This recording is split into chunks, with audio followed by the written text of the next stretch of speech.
1절 말씀을 제가 한번 다시 읽습니다. 잉태하지 못하며 출산하지 못한 너는 노래할지어다.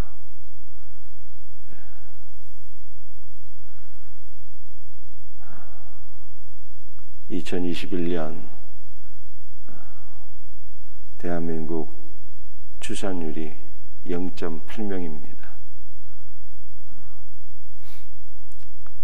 얼마 전까지만 해도 1.0명 수준이라고 해서 이러다가 대한민국 정말 큰일 나는 거 아니겠느냐 이렇게 생각을 하고 있었는데 더 떨어져 갖고 0.8명이 대한민국이 소멸된다 이렇게 예상하게 되는 것입니다. 정말 큰 문제가 아닐 수가 없어요. 여기에 대한 위기의식을 갖고 이것을 어떻게 해결할 수 있는 것인가를 지혜를 모으고 하나님께 기도하며 바른 비전을 제시하는 이러한 지도자들이 있어야 될 터인데 찾아보기가 어려운 현실이어서 더욱더 큰 안타까움이 있습니다. 그러나 우리나라의 이 세계 최저 출산율은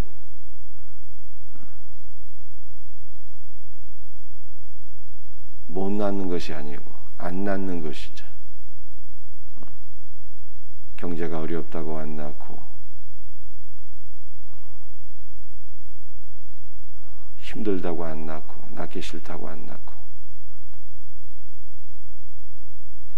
안 낳는 것이죠. 못 낳는 것이 아니라. 그러므로 다음 세대 우리 대한민국이 어떻게 될 것인가 큰 걱정이 아닐 수가 없어요. 그런데 본문에 나타난 상황은 안 낳는 상황이 아니라 못 낳는 상황입니다. 그리고 고대 시대에 잉태하지 못하고 출산하지 못하는 것은 가장 큰 두려운 일이었어요. 노후에 나를 지켜줄 자식이 없다는 것이고 이것은 하나님의 은총이 내게서 떠나가 버린 것을 의미하기 때문에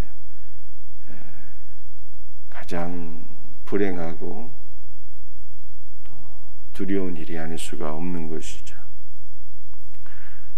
산고를 겪지 못한 너는 외쳐 노래할지어다. 똑같은 말씀이 반복되는 것입니다. 그런데 이렇게 임신하지 못하고 산고를 겪지 못하고 출생하지 못한 자들이 하나님 앞에 찬송하고 기뻐하고 노래하게 된다라고 하는 것을 말씀하고 있습니다. 그 이유가 무엇입니까? 1절 하반절이 있죠. 이는 홀로 된 여인의 자식이 남편 있는 자의 자식보다 많음이라 여호와께서 말씀하셨느니라. 여러분, 홀로 된 여인의 자식이라고 하는 것은 혼자 사는 여인 혹은 미망인 뭐 이런 뜻이 아닙니다. 홀로 된 여인이라고 하는 것은 황폐하다 이런 뜻이에요. 홀로 되었다, 황폐하다. 아찔할 정도의 황폐하게 된 것을 의미하는 것이죠. 그러니까 이것을 여인에게 적용을 하게 되면 여인의 몸이 아기를 가질 수 없는 불임의 상태가 되었다는 거예요. 여인의 몸이 완전히 노쇠하거나 또는 병들어서 아이를 가질 수 있는 소망이 전혀 없는 이러한 상태를 의미하는 것이죠. 우리 예를 들어서 사라 같은 경우에는 나이가 90이 되어서 경수가 끊기고 아이를 가질 소망이 전혀 없는 황폐한 몸이 된 것입니다. 그런데 이러한 여인들, 이렇게 황폐한 여인들에게 어떠한 일이 일어나게 됩니까? 하나님의 권능이 임해서 사라가 90세에 아들을 낳게 되었어요. 한나도 마찬가지죠. 한나도 아이를 전혀 가질 수 없는 상태에 있었는데 하나님의 권능이 임해서 아들을 낳는 출산의 기쁨을 누리게 되었습니다. 마리아는 그야말로 또 문자적으로 볼 때도 홀로 된 여인이었어요. 아예 결혼을 하지 않은 상태였어요. 마리아에게 남편이 있었지만 그 남편은 결혼한 남편이 아니고 정혼한 남편이었어요. 정혼한 남편. 아직 같이 살지 않는 약혼자였던 것이죠. 그런데 그러한 마리아에게도 하나님의 권능이 임해서 성자 예수 그리스도를 잉태하고 출산하게 된 것입니다. 하나님께서는 어떤 일을 행하시는 분이십니까? 전혀 희망이 없는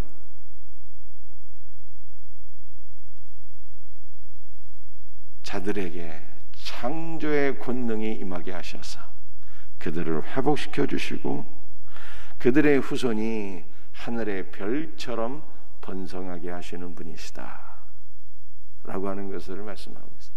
회복의 하나님이 황폐하게 된 몸들을 창조의 권능으로 회복시켜 주셔서 그들의 후손이 하늘의 별처럼 번성케 하시는 하나님. 우리 생명샘교회 육체적으로 황폐하게 된 분들이 많이 계신데 우리 주님의 창조의 권능이 치유의 권능이 임해서 영육 간에 회복되는 은혜가 있기를 주 예수의 이름으로 축복합니다. 여러분들 이 말씀을 우리가 영적으로 조금 더 살펴보게 되면 황폐하게 되었어요. 우리의 몸이 아니라 우리의 영혼이 황폐하게 되었다는 거예요. 에베소 2장 말씀을 보게 되면 허물과 죄로 죽었던 너희를 이라고 말씀하고 있잖아요. 우리의 영의 허물과 죄로 인해 죽고 황폐하게 되었는데 한시이신 예수 그리스도를 통해서 하나님께서 우리의 영혼을 회복시켜 주시는 거예요. 우리의 영혼이 새 생명을 얻게 되었고 우리가 많은 영적인 후손들을 낳아서 주님의 백성들이 하늘의 별처럼 번성하게 되리라고 하는 이 말씀은 지금 이사야 54장 1절이 말씀하고 육신이 황폐하게 된 자들을 주님께서 치료해 주시고 영혼이 황폐하게 된 자들을 한시이신 예수 그리스도를 통해서 새 생명 주셔서 회복시켜 주시고 우리의 영적인 후손들이 하늘의 별처럼 번성케 하신다고 하는 그러므로 너는 기뻐하고 너는 노래할지어다 이렇게 말씀하시는 것이죠. 이 복된 은혜가 우리 모두에게 있기를 주 예수의 이름으로 축복합니다. 2절 말씀 내 장막터를 넓히며 장막터를 넓히래요. 여러분들 이 장막이라고 하는 것이 성막을 의미하는 거예요. 또 이것은 예수 그리스도를 의미하는 것입니다. 요한복음 1장 14절에 말씀이 육신이 되어 우리 가운데 거하심에 라고 말씀하고 있어요. 말씀이 육신이 되어 우리 가운데 거하신다. 거하신다는 것이 장막을 치신다라고 하는 거예요. 장막을 치신다. 우리 예수님이 장막이에요. 우리 예수님이 성막이십니다. 내 장막터를 넓히라고 그러잖아요. 그리스도의 확장을 의미하는 것입니다. 복음의 확장을 의미하는 것입니다. 하나님 나라의 확장을 의미하는 것입니다. 이것이 성령께서 임재하실 때 성취가 되었잖아요. 오직 성령이 너희에게 임하시면 너희가 권능을 받고 예루살렘과 온 유대와 사마리아와 땅끝까지 이르러 내 증인이 되리라. 성령을 받게 되면 그리스도의 증인이 되어서 그리스도를 땅끝까지 증거하게 되는 거예요. 그리스도의 확장을 의미하는 것이죠. 오늘 이 새벽에 저와 여러분들 모두가 성령을 받아서 그리스도를 땅끝까지 확장하는 일에 우리 모두가 쓰임받기를 주 예수의 이름으로 축복합니다. 내 장막터를 넓히며 내 처소의 휘장을 아끼지 말고 널리 펴되. 여러분들 이 처소의 휘장이라고 하는 단어가 성막의 휘장을 가리키는 거예요. 지성소와 성소를 나누는 휘장을 가리키는 그 단어인 것입니다. 성막의 휘장을 아낌없이 넓게 펴라고 하는 말씀은 모든 사람들로 하여금 하나님과 깊은 영적인 교제를 나눌 수 있는 지성소로 들어가도록 하라는 것입니다. 여러분들, 이것이 예수 그리스도 안에서 성취가 되었어요. 우리 예수님께서 십자가에 운명하실 때, 그분의 육신이 찢기실 때 지성소 안으로 들어가는 휘장이 위로부터 아래까지 쫙 찢어져서 그를 믿는 자는 이제 그리스도 예수 안에서 누구든지 지성소 안으로 들어가서 살아계신 하나님 그분의 보좌에 이르게 되고 그분의 영적인 임재를 경험하게 되고 깊은 영적인 하나됨을 누리게 되는 것입니다. 이 놀라운 은혜를 누리라는 거예요. 내 장막터를 넓히며 그리스도가 확장되며 주께서 지성소 안으로 들어가는 휘장을 활짝 열어주셨는데 이 믿음으로 지성소 안으로 들어가서 살아계신 하나님의 영적 임재를 깊이 경험하라 라고 하는 말씀이죠. 오늘 이 새벽에도 예수 그리스도와 함께 주님의 지성소 안으로 들어가는 은혜가 있기를 주 예수의 이름으로 축복합니다.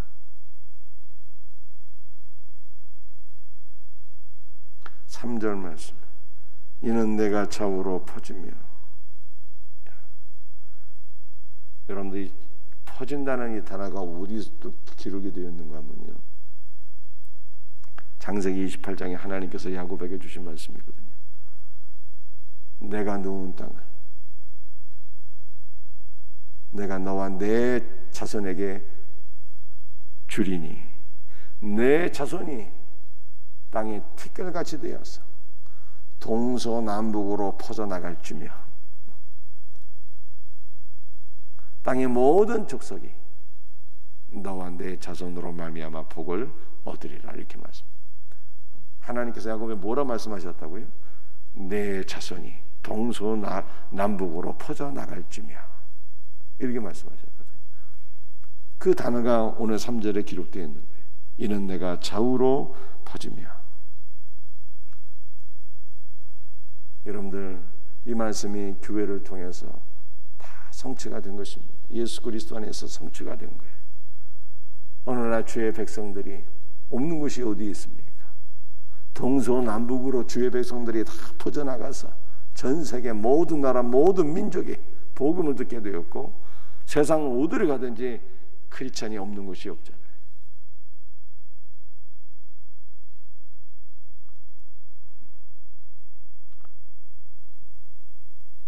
우리 러시아 우크라이나에도 믿는 신자들이 있어요. 그분들이 나라와 민족을 위해서 간절한 마음으로 기도하고 있습니다. 우리도 그리스도 예수 안에서 하나이잖아요. 러시아 우크라이나가 속히 전쟁에 종식될 수 있도록 우리가 기도해야 되는 것이죠. 3절이 이렇게 말씀하고 있습니다. 이는 내가 좌우로 퍼지며 내 자손은 열방을 얻으며. 우리가 세계 선교를 위해서 기도하고 복음을 증거하고 선교사들을 후원하고 있지 않습니까? 또 선교사들을 파송하고 있습니다. 이 말씀의 성취인 것이죠. 내 자손이 열방을 얻으며. 여러분들 선교지마다 세우신 주의 종들을 통해서 복음이 증거되어서 하나님께서 택하신 영혼들이 다 주님께로 돌아오는 열방을 얻게 되는 것이죠. 이 비전을 우리가 붙잡고 기도하고 선교해야 되는 것입니다. 황폐한 성읍들을 사람 살 곳이 되게 할 것입니다. 여러분들이 황폐하다는 것이 아까 제가 말씀드린 홀로 된, 이 황폐하다는 단어하고 똑같은 단어이거든요. 황폐하게 된 것이 막 영육간에 회복이 되어지는 역사가 일어나게 된다. 교회를 통해서 영육간에 회복되어지는 역사, 우리 생명샘교회도 영육간에 회복되어지는 역사가 있기를 주 예수의 이름으로 축복합니다. 말씀을 마치겠어요. 오늘 본문에 참 두려운 상황입니다. 절망적인 상황입니다. 그러나 기뻐하고 감사하고 찬송하라잖아요. 홀로 된 여인, 황폐한 여인들이 회복되는 역사가 일어나기 때문입니다. 주 예수의 복음이 전 세계 모든 나라 모든 민족에 증거되어 열방이 주님께로 돌아오는 역사를 바라보며 기뻐하고 감사하라는 것입니다. 이 회복의 역사가 우리 안에 이루어지고 이 열방이 주님께로 돌아오는 역사가 우리 생명샘교를 통해서 이루어지기를 주 예수의 이름으로 축복합니다. 기도하시겠어요? 아버지 하나님 감사합니다. 황폐하게 된 자들이 주 예수 안에서 영육간에 회복되어지는 역사가 있게 하여 주시옵소서. 주 예수님, 열방이 주님께로 돌아오는 역사가 있기를 간절히 기도합니다. 세상 만국에 주께서 세우신 종들을 통하여서 복음이 증거되게 하시고 사단의 권세가 물러가게 하시고 택함받은 영혼들이 예수를 믿어 구원받게 하옵소서. 특별히 주의 몸된 연약한 지체들을 안수하시고 치료하시고 새롭게 하시며, 또한 러시아, 우크라이나 이 전쟁을 저희들이 막을 수가 없사오니 주 예수여 불쌍히 여기시고 민족의 흥망성쇠를 주관하시는 전능하신 하나님이시여, 이 악의 무리들을 주께서 물리쳐 주시고 더 이상 무고한 인명이 살상당하지 않게 하시고 전쟁의 참화에서 속히 회복될 수 있도록 은총을 베풀어 주시옵소서. 모든 것을 주 앞에 맡기오며 거룩하신 예수 그리스도의 이름 받들어 간절히 기도합니다. 아멘.